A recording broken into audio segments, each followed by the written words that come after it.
कक्षा 9 विषय हिंदी कृतिका प्रकरण रीढ़ की हड्डी। प्रकरण है रीढ़ की हड्डी एकांकी या नाटक। इसके लेखक हैं जगदीश चंद्र माथुर। आज हम हिंदी कृतिका रीढ़ की हड्डी नाटक का अध्ययन करेंगे। इसके लेखक हैं जगदीश चंद्र माथुर। इस नाटक के मुख्य पात्र हैं रामस्वरूप, जो एक लड़की के पिता हैं। प्रेमा नाटक की महिला पात्र है, जो एक लड़की की माँ है। उमा एक लड़की है और इसे देखने के लिए लड़के वाले इसके बराबर हैं। गोपाल प्रसाद लड़की के पिता हैं। शंकर एक लड़का है जो लड़की देखने के लिए पिता के साथ लड़की के घर जाता है। रतन एक नौकर है। ये नाटक के पात्र हैं। इस नाटक में बताया गया है कि एकांकी नाटक साहित्य की एक विधा होती है। प्रस्तुत एकांकी जगदीश चंद्र माथुर की एक अनुपम रचना है। इस पाठ में लेखक ने उमा और प्रेमा दो महिला पात्रों के माध्यम से समाज में स्त्रियों के प्रति व्याप्त रूढ़िवादी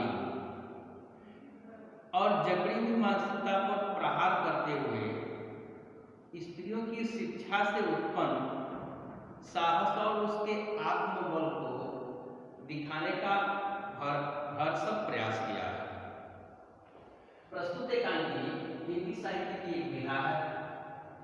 प्रस्तुत एकांकी जगदीश चंद्र माथुर की एक अनुपम रचना है। इसमें लेखक ने दो महिला उमा और प्रेमा के माध्यम से समाज में स्त्रियों के प्रति व्याप्त रूढ़िवादी मानसिकता पर करारा प्रहार करते हुए स्त्रियों की शिक्षा से उत्पन्न साहस और उसके आत्मबल को दिखाने का बड़े ही अनुपम प्रयास किया है। तो पढ़ते हैं इस पाठ का सारांश। प्रस्तुत एकांकी जगदीश चंद्र माथुर की एक अनुपम रचना है। इस एकांकी के लेखक हैं जगदीश चंद्र माथुर। यह एकांकी लड़की के विवाह की एक सामाजिक समस्या पर आधारित है। पूरी कहानी यानी पूरा नाटक लड़की के विवाह की एक सामाजिक समस्या पर आधारित है। इस एकांकी में कुल 6 पात्र हैं। रामस्वरूप, उनका नौकर रतन, रामस्वरूप की पत्नी प्रेमा और उनकी बेटी उमा, शंकर के पिता गोपाल प्रसाद तथा शंकर। पूरा एकांकी एक मामूली कमरे में खेला गया है। कहानी का आरंभ यहाँ से होता है, नाटक का आरंभ यहाँ से होता है कि उमा एक लड़की है जिसे देखने के लिए गोपाल प्रसाद और उनका पुत्र शंकर आने वाले हैं। रामस्वरूप और नौकर कमरे को सजाने में लगे हुए हैं। तख्त पर दरी और चादर बिछाकर उस पर हारमोनियम रखते हैं। नाश्ता आदि भी तैयार किया गया है। इतने में वहां प्रेमा आती है और कहती है रामस्वरूप से कि तुम्हारी पुत्री मुंह फुलाए पड़ी हुई है। तभी रामस्वरूप कहते हैं कि तुम उसकी माँ किस मर्ज की दवा हो। जैसे तैसे लोग मान गए। अब तुम्हारी बेवकूफ़ी और सारी मेहनत बेकार चली जाए तो इसमें मुझे दोष मत देना। प्रेमा कहती है कि तुमने ही उसे पढ़ा लिखा कर सिर पर चढ़ा लिया। मैंने तो पाउडर वाउडर उसके सामने ला कर रखा है, पर वह इन सब चीज़ों से नफरत करती है। रामस्वरूप कहते हैं न जाने कैसा है इसका दिमाग। उमा का चरित्र उमा BA तक पढ़ी है, परंतु रामस्वरूप लड़के वालों को 10वीं तक पढ़ा हुआ ही बताते हैं। रामस्वरूप की लड़की उमा है जिसे देखने के लिए लड़के वाले आते हैं और वह लड़की BA तक पढ़ी है, लेकिन लड़की का पिता उसे 10 तक ही पढ़ा लिखा उन लोगों को बताते हैं, क्योंकि लड़के वालों को कम पढ़ी लिखी लड़की चाहिए। नाश्ता इत्यादि रखने के लिए रामस्वरूप नौकर को मक्खन लाने के लिए कहता है। बाहर जाते हुए रतन देखता है कि घर में कोई आ रहा है और वो मालिक को बताता है। थोड़ी ही देर घर का दरवाजा खटकता है और दरवाजे खुलने पर गोपाल प्रसाद और उनका पुत्र शंकर आते हैं। रामस्वरूप उनका स्वागत बड़े धूमधाम से करता है। दोनों बैठकर अपने जमाने की तुलना नए जमाने से करते हैं। दोनों कहते हैं अच्छा तो साहब अब बिजनेस की बातचीत की जाए। वे शादी विवाह को एक बिजनेस मानते हैं। रामस्वरूप उमा को बुलाने के लिए जाते हैं, तभी पीछे से गोपाल प्रसाद अपने बेटे शंकर से कहते हैं कि आदमी भला है, मकान से भी ठीक है, पर यह तो पता चला कि लड़की कैसी है। वे अपने बेटे को झुककर बैठने पर डांटते हैं। रामस्वरूप दोनों नाश्ता करते हैं और इधर उधर की बातें भी करते हैं। गोपाल प्रसाद लड़की की सुंदरता के बारे में पूछते हैं तो रामस्वरूप कहते हैं वह तो आप खुद देख लीजिए। फिर जन्मपत्री को मिलाने की बात चलती है तो फिर रामस्वरूप कहते हैं कि मैंने भगवान के चरणों में रख दिया है, आप उन्हें मिला हुआ ही समझिए। बातचीत के साथ ही गोपाल प्रसाद लड़की की पढ़ाई के बारे में भी पूछते हैं और वे कहते हैं कि हमें मैट्रिक पास ही बहुत चाहिए, क्योंकि उससे नौकरी नहीं करानी है। उमा को बुलाने पर वह सिर झुकाए हाथ में पान की तस्तरी लिए हुए आती है। उमा के आंख पर लगे चश्मे को देखकर गोपाल प्रसाद और उनका पुत्र दोनों एक साथ चौंक उठते हैं और बोलते हैं चश्मा।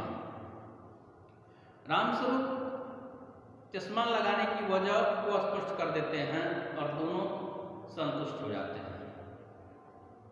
गोपाल प्रसाद उमा की चेहरे की छवि को देखते हुए गाने बजाने इत्यादि के बारे में भी पूछते हैं तो वह उन्हें पहचान कर गाना बंद कर देती है।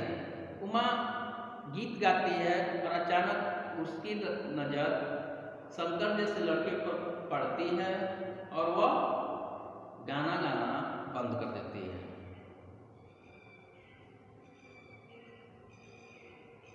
फिर उसकी पेंटिंग के बारे में पूछा जाता है। इसका उत्तर रामस्वरूप ही देते हैं। तब गोपाल प्रसाद उमा से कुछ इनाम जीतने के संबंध में भी पूछते हैं।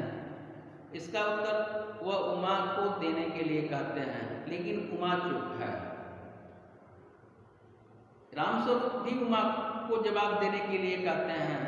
उमा जवाब देती है हल्की और मजबूत आवाज में। कहती है कि मैं क्या जवाब दूं पिताजी या बाबूजी। जब कुर्सी मेज बेची जाती है तब दुकानदार मेज कुर्सी से कुछ नहीं पूछता, केवल खरीदार को दिखा देता है। पसंद आ गए तो ठीक, वरना नहीं पसंद आए तो मत लेना। रामस्वरूप क्रोधित होकर बोलते हैं और डांटते हैं, उमा मुझे क्या लेने दीजिए बाबूजी, ये जो महाशय मेरे खरीदार बनकर आए हैं, जरा इनसे पूछ लीजिए क्या लड़कियों के हृदय नहीं होते, क्या उन्हें चोट नहीं लगती, क्या लड़कियां मजबूत भेड़ और बकरियां हैं जिन्हें कसाई अच्छी तरह से देखभाल करके खरीद सकता है। गोपाल प्रसाद गांव में आकर, रामस्वरूप बाबू क्या आपने मेरी इज्जत उतरवाने के लिए यहाँ बुलाए थे। उमा, आप इतनी देर से नाप तोल कर रहे हैं, इसमें मेरी बेइज्जती नहीं हुई? और जरा अपने इस पुत्र से पूछिए कि पिछली फरवरी में एक गर्ल्स हॉस्टल से के आसपास कैसे भाग कर आए थे। गोपाल प्रसाद, तो तुम कॉलेज में पढ़ी हो? उमा, हाँ मैं पढ़ी हूँ, BA पास हूँ, मैंने कोई चोरी नहीं की है, न ही आपके पुत्र की तरफ ताक झांक में समय बिताया है। गोपाल प्रसाद खड़े हो जाते हैं और रामस्वरूप को भला खराब करके अपने बेटे के साथ दरवाजे से बाहर निकल जाते हैं। उमा पीछे से कहती है, जाइए, आप जरूर जाइए, लेकिन घर जाकर पता लगाइएगा कि आपके लाडले पुत्र की रीढ़ की हड्डी है या नहीं। तो इस प्रकार ये नाटक का सारांश था। नाटक हिंदी साहित्य की एक विधा होती है। मामूली से सजा हुआ एक कमरा है, तो पढ़ते हैं उस नाटक को। मामूली से सजा हुआ एक कमरा है, अंदर के दरवाजे से आते हुए जिन महाशय की पीठ नजर आ रही है वे अधेड़ उम्र के मालूम पड़ते हैं। एक तो तख्त को पकड़े हुए पीछे की ओर चलते कमरे में आते हैं और तख्त का दूसरा सिरा नौकर ने पकड़ लिया। नौकर तख्त बिछाता है। रामस्वरूप नौकर को दरी मांगने के लिए जाते हैं और नौकर थोड़ा मंद बुद्धि का है, वो दरी की जगह पर जो है धोती मांगना शुरू कर देता है। इतने में प्रेमा आती है। प्रेमा रामस्वरूप से पूछती है, प्रेमा, मैं कहती हूँ कि तुम्हें इस वक्त धोती की क्या जरूरत पड़ गई? वैसे ही जल्दी में। रामस्वरूप, धोती। प्रेमा, हाँ अभी तो बदल कर आए थे और न जाने किस लिए। रामस्वरूप, मगर तुमसे धोती मांगी किसने? प्रेमा, यही तो कह रहा था रतन। रामस्वरूप, क्यों रे रतन, तुझे कुछ सोचता नहीं है?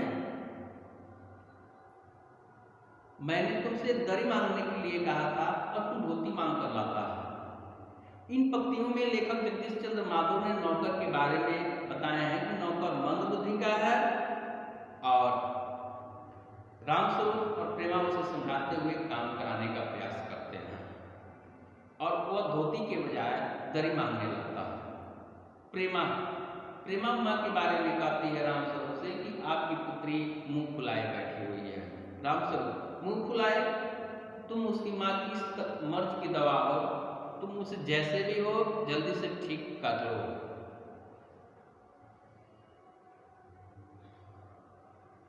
रामस्वरूप, मैंने ही कहा था कि अपनी पुत्री को जरा ठीक ठाक से लाना। प्रेमा, तुम्ही ने कहा था कि जरा ठीक ठाक करके आना। आजकल तो लड़की कितनी भी सुंदर हो, लेकिन बिना पाउडर इत्यादि के लोग उसे नहीं चाहते हैं। रामस्वरूप, न जाने इसका दिमाग कहाँ से लाए हैं, वरना आजकल तो सभी कन्याएं पढ़ी लिखी लगती हैं। प्रेमा, मैंने पहले कहा था कि इसे इंट्रेंस पास करा देते तो अपनी पुत्री अपने हाथ से रहती और इतनी परेशानी न होती। देखो आज जो है नाराज होकर मुंह फुलाए बैठी हुई है। रामस्वरूप, बात काट कर, तुम्हें ये सब बात नहीं कहना है।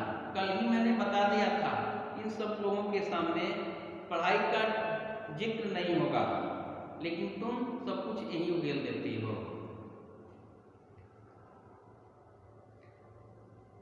प्रेमा, ठीक है, मैं कुछ अब नहीं बोलूंगी, जैसे तुम्हारी मर्जी हो वैसा करना।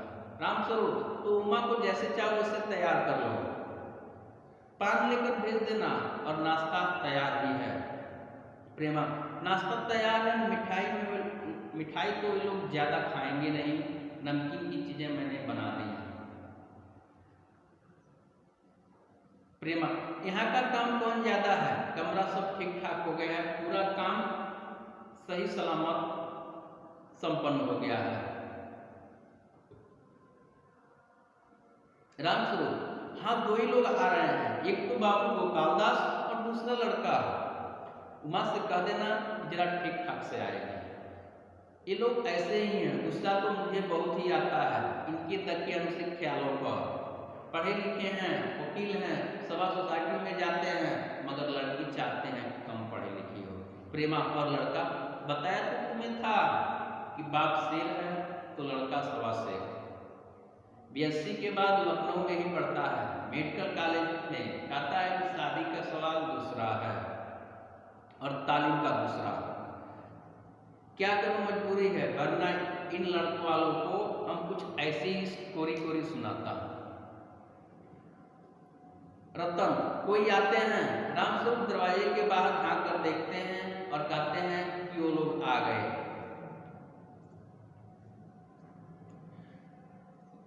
रामस्वरूप, तुम आओ, मैं रख देता हूं। प्रेमा जाती है, बाबू रामस्वरूप बाजा उठाकर रखते हैं और किवाड़ों पर दस्तक। रामस्वरूप, आइए आइए। गोपाल प्रसाद और लड़के शंकर का आना। आंखों में लोक चतुराई है, आवाज से मालूम होता है कि काफी अनुभव है।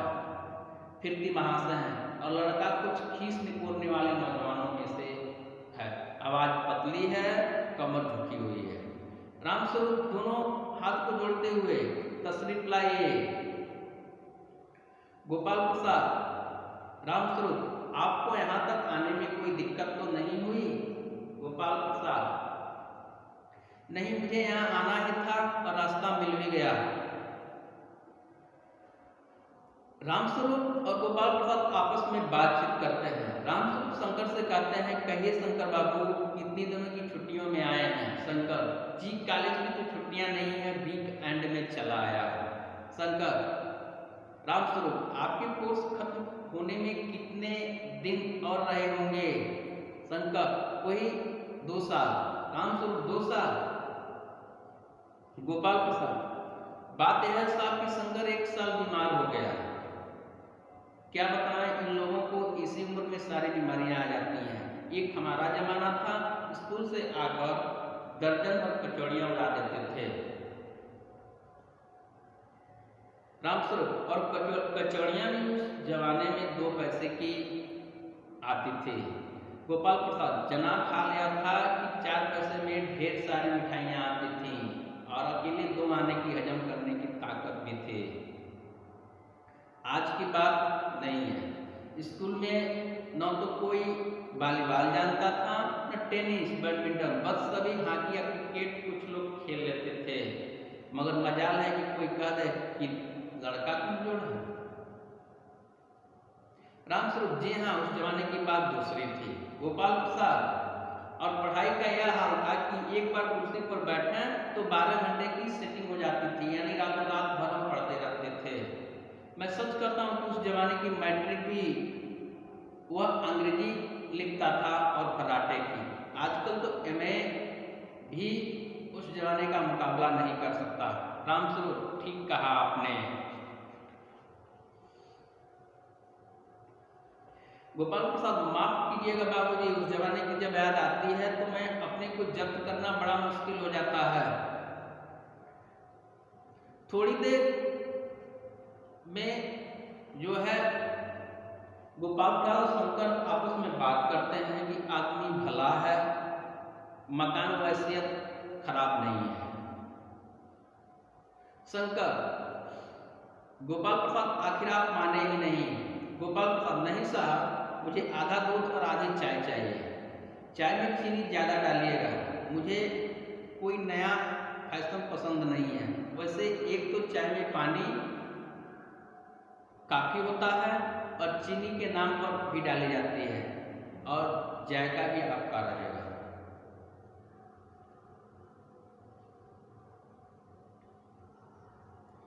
गोपाल, रामस्वरूप, शंकर को चाय का प्याला पकड़ाते हुए। गोपाल प्रसाद, रामस्वरूप और शंकर हंसते हुए, मजाक नहीं साहब, ऐसा टैक्स लगा दीजिए कि देने वाले भी चुनाव कराएं, बस देखते ही जाए। वो टैक्स है खूबसूरती का।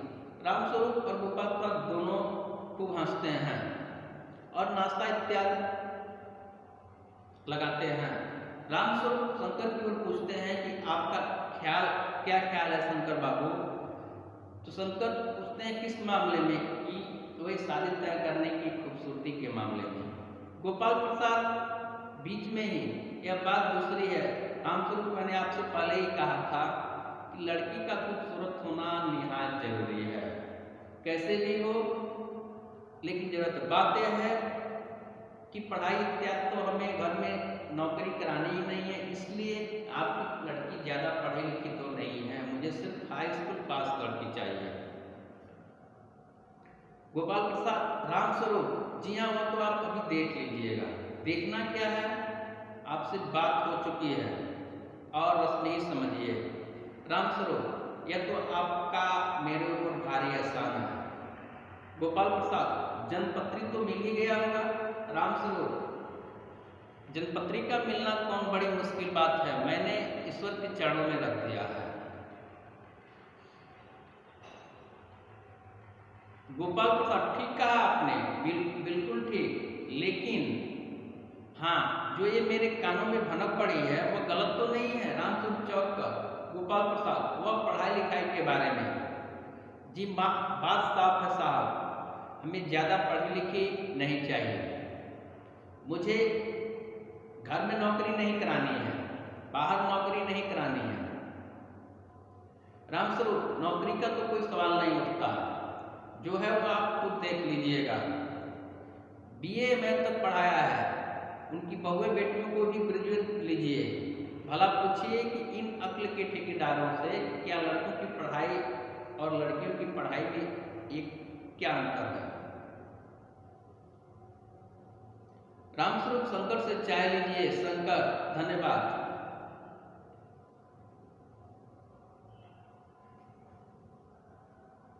अचानक चाय की तस्करी, हाथ में चाय की तस्करी लेती हुई उमा आती है और रामस्वरूप कहते हैं यह आपकी लड़की है, लाओ बेटी मुझे चाय की तस्करी और पान दे दो। उस समय उसका चेहरा ऊपर उठता है, नाक पर लगा हुआ चश्मा दोनों देखकर चौंक जाते हैं। रामस्वरूप चश्मे की वजह बताते हैं और दोनों संतुष्ट होकर कहते हैं कि बैठो। रामस्वरूप, वहाँ बैठ जाओ माँ, उस तख्त पर अपने गाने और बाजे के साथ। गोपाल प्रसाद, चाल में कुछ खराबी नहीं है, चेहरे पर छवि है। रामस्वरूप, सितार और बाजा भी लाओ। और उमा सितार और बाजा लेकर गीत गाने लगती है।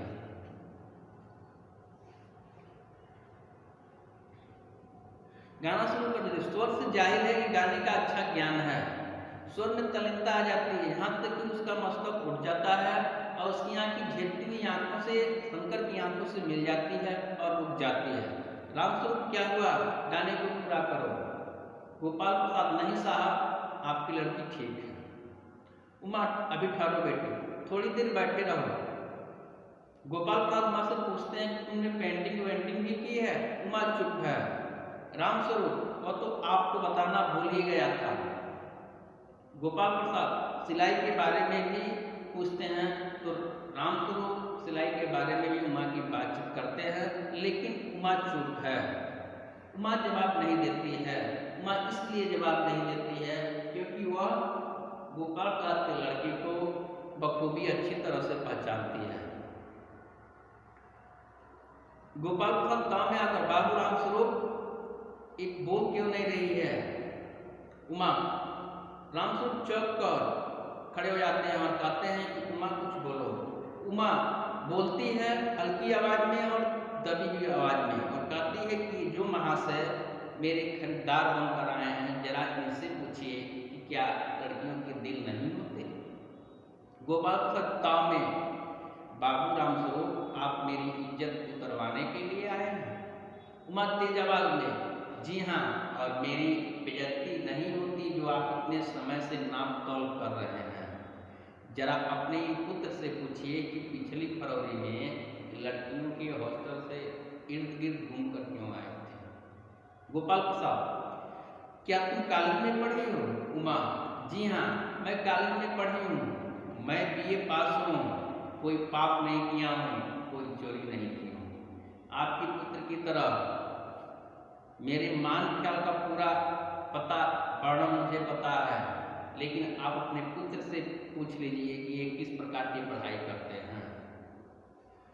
रामस्वरूप उमा। गोपाल प्रसाद खड़े होकर गुस्से में, बस बहुत हो चुका बाबू रामस्वरूप, आपने मेरे साथ दगा दिया। आपकी लड़की बीए पास है और मुझसे आपने कहा कि सिर्फ मैट्रिक तक पढ़ी है। लाइए, मैं अब घर चलता हूँ। उमा, जी हाँ जाइए, लेकिन आप जो है अपने घर जाइए, जाकर पता लगाइएगा कि आपके पुत्र के पास भी रीढ़ की हड्डी है या नहीं। दोनों एक साथ चले जाते हैं। कहने का आशय यह है कि आज जो है समाज में बदल चुका है, समाज में नारी जाति का परिवर्तन हो चुका है, उन्हें भी पढ़ लिखने का पूरा हक है। गोपाल प्रसाद चाहते हैं, गोपाल प्रसाद अपने पुत्र के बारे में भली बात जानते थे कि मेरा पुत्र पढ़ने वाला नहीं है, लेकिन इस बात को छिपा देते हैं और लड़की खोजते हैं, कम पढ़ी लिखी हुई लड़की। लेकिन उमा गोपाल प्रसाद की लड़की को भली बात जानती थी। इस नाटक की मुख्य पात्र उमा है। उमा पढ़ी लिखी एक बुद्धिमान और गुणवान लड़की है, जो किस तरह से अपने हक के लिए लड़के वाले से अपनी पूरी बात बताती है और कहती है और अपनी जिद पर लड़ी रहती है। रामस्वरूप भी इस पाठ में अपराधी हैं, क्योंकि वह अपनी बेटी की उच्च शिक्षा को छिपाते हैं। कुछ हद तक देखा जाए तो अपने ज़माने की वर्तमान ज़माने की तुलना करना सही है, लेकिन आज का युग उच्च तकनीकी शिक्षा, उच्चतम जीवन शैली के आधार पर ही विकास की ओर अग्रसर है। अतः बीते हुए जमाने को याद करना ठीक है, परंतु यह भी ध्यान रखा जाना चाहिए कि वर्तमान युग के विकास की गति में रुकावट न आए। आज का युग आधुनिक युग भले ही हो, पढ़ी लिखी या उच्च शिक्षा प्राप्त लड़की को सब लोग पसंद करते हैं, परंतु जहाँ विवाह का प्रश्न आता है वह कम पढ़ी लिखी लड़की को ही पसंद किया जाता है। इसलिए रामस्वरूप और उमा विवाह के लिए विवाह की यह समस्या थी और बस यह वास्तविकता उनकी व्यवस्था को उजागर करती है। रामस्वरूप अपनी बेटी को जिस प्रकार के व्यवहार की अपेक्षा कर रहे थे, उससे उमा की स्थिति उच्च शिक्षा प्राप्त होने के बावजूद भी एक लाचार और अबला नारी जैसी हो जाती है। ऐसा करते हुए समाज को एक प्रकार से शिक्षित होने के बावजूद एक अनजाने में लाचार और असहाय बना देना चाहते हैं। विवाह एक सामाजिक बंधन होता है जिससे समाज आगे बढ़ता है। इसे एक बिजनेस मानकर गोपाल प्रसाद की स्थिति अपराधी की तरह हो जाती है, परंतु दूसरी ओर रामस्वरूप अपनी पुत्री की शिक्षा को छिपाना, उसकी व्यवस्था को उजागर करते हैं। इनका यह अपराध नहीं है। अतः मेरे हिसाब से रामस्वरूप अपराधी नहीं हो सकते, क्योंकि यह मजबूर थे। आज के आधुनिक युग में उमा जैसे व्यक्तित्व लड़की की आवश्यकता है, क्योंकि अस्पष्टवादी साहसी व्यक्ति है और समाज को सही दिशा वैसे ही कन्या दे सकती है। रीढ़ की हड्डी यानी विचारों की हड्डी एक शीर्षक है, जिनके संस्कारों से भरा हुआ है और जिनके विचार अच्छे नहीं हैं, वह अपने जीवन के किसी भी क्षेत्र में समाज में कमजोर सिद्ध होगा। हमारी दृष्टि से रामस्वरूप और गोपाल प्रसाद दोनों अपराधी हैं। रामस्वरूप अपनी बेटी की शादी करने के लिए उनकी इस उच्च शिक्षा को छिपाते हैं।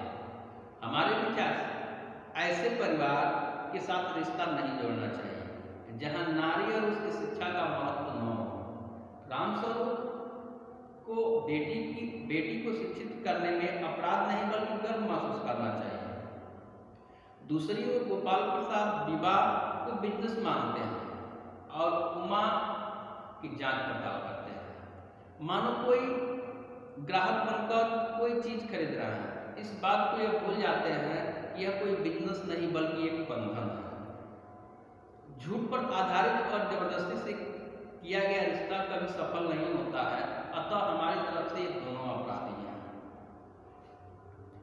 समाज को उमा जैसे व्यक्तित्व की आवश्यकता है, क्योंकि वो एक शिक्षित, सभ्य और साहसी लड़की है और समाज के नारी अधिकारों को दिलाने के लिए आवाज उठाने में पूर्ण रूप से जागरूक है। रीढ़ शरीर को सुदृढ़ और सीधा रखने के लिए रीढ़ की हड्डी की आवश्यकता पड़ती है। ठीक उसी प्रकार समाज को मजबूत बनाने और प्रगतिशील बनाने के लिए शिक्षा और चरित्र की आवश्यकता पड़ती है। इस एकांकी में उमा ने शंकर को बैकबोन कहा, क्योंकि शंकर चरित्रहीन है और यह एकांकी का उद्देश्य है। वह उसे व्यक्त करने के लिए पूर्ण सार्थक है। अतः रीढ़ की जो हड्डी नामक शीर्षक है वो पूर्ण रूप से सार्थक है। इस कहानी के मुख्य पात्र उमा है। लेखक ने उसी पात्र के माध्यम से नारी के प्रति अपने विचार व्यक्त किए हैं। वहीं कथा का मुख्य केंद्र बिंदु है। इसके आसपास एकांकी घूमती है। अंत तक कहानी को गति में अंजाम देने का काम उमा करती है। उमा एक स्वाभिमानी लड़की है, क्योंकि पहले से ही वो अपने पिता की इच्छा अनुसार व्यवहार करती रही, किंतु जब उसे लगा कि वो अपनी इच्छा अनुसार से बात कर रहे हैं और उससे प्रश्न पूछ रहे हैं, तब वो रामस्वरूप अविवाहित लड़की चिंतित का मजबूर है। इसलिए उमा जो है अपने हक के लिए रामस्वरूप से जवाब तलब की। अपनी बेटी का रिश्ता तय करने के लिए रामस्वरूप उमा से जिस प्रकार के व्यवहार की अपेक्षा कर रहे थे वो उचित नहीं है। वे चाहते थे कि उमा एक कम पढ़ी लिखी लड़की सीधी सादी और सरल शांत गंभीर हो, समाज व्यवहार करे, जो बिल्कुल उचित नहीं है, क्योंकि वह लड़की कुर्सी में भेड़ या बकरी नहीं है जिसे लड़के वाले खरीद जब चाहे तब। वह अपने हक के लिए जो किया वो सही किया। तो प्रस्तुत कहानी कई प्रकार की चीजें दिखाती है। गोपाल प्रसाद दहेज के लालची हैं। वे अपने लड़के शंकर के विवाह के लिए एक ऐसी कन्या को खोजते हैं जो कम पढ़ी लिखी हो। गोपाल प्रसाद विवाह को बिजनेस मानते हैं और रामस्वरूप से कहते हैं अच्छा तो समाज बिजनेस की बातचीत की जाए। गोपाल प्रसाद पुराने विचारों के हैं, तभी तो वो अपने पढ़े लिखे बेटे के लिए मैट्रिक पास वाली कन्या ढूंढ रहे थे। रामस्वरूप और गोपाल प्रसाद पढ़ाई लिखाई, खाना पीना तथा खेल कूद की बातें अपने समय की तुलना के साथ करते हैं और साथ ही जीवन के हर पहलू के परिवर्तन होना प्रकृति के नियम है। अतः इस प्रकार की तुलना करना तर्क संगत नहीं था।